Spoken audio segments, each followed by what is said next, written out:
The position of the baby during labor and delivery. It's designed for the baby to be in the right position, but that's not always how it happens, right? So with my son, he was actually face down. So he was head down like he should have been, but he was face down instead of, no, he was face up, excuse me. He was face up instead of face down. But they didn't know that he had turned, because when we went in, he was in the right position.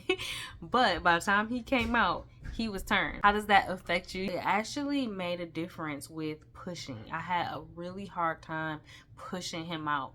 And like I said, we didn't know what was going on. I also, my contractions, they were sporadic throughout the delivery. We were having a hard time for them to like just kick in regularly, and later on they said that that could have been the reason why, and it's definitely the reason why I had trouble pushing. And because of that, I did tear a little bit. I had a 2nd-degree tear. That alone was like, oh Lord, you know. and I definitely felt that after having the baby and feeling that healing process. Then of course with my daughters, thank God she was face down, head down. She started out breech throughout the earlier months of pregnancy, but they were like, you know, don't worry about that. A lot of times they just get into position on their own. So I was like, okay, cool. So she ended up turning.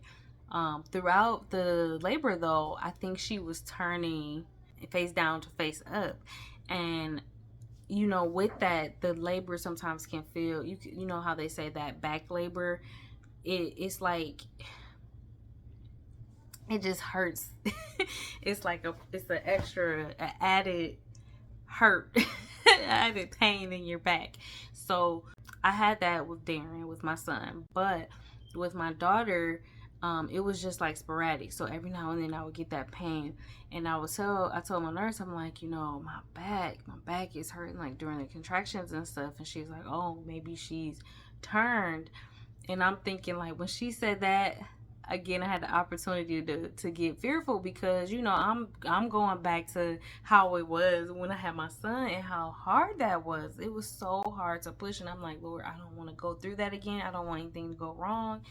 But having a good staff, it really makes all the difference. She just had me like lean over. She was like, you know, you want to make your abdomen, your stomach, like a hammock, you know, for the baby to just kind of turn right back. And at some point I did actually feel her turns. That back labor kind of subsided, and then it was just the regular pain. So 2 natural deliveries, but again, 2 very different experiences.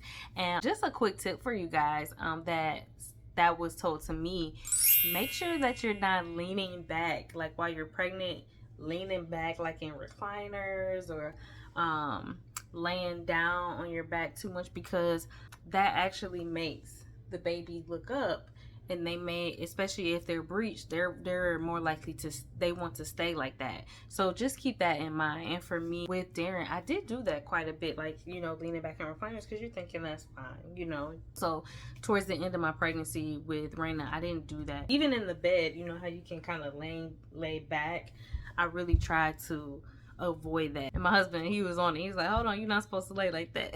What was y'all experience like? Were your babies breached? Did you have to have an intervention because of the way the baby was turned? How did that affect or change how your body felt? For me, the labor was different. You know, we were constantly trying to kick up the contractions without having a lot of interventions, but it was very hard to do that. I was like I was having the hardest time pushing. I'm like, Lord, can I do this?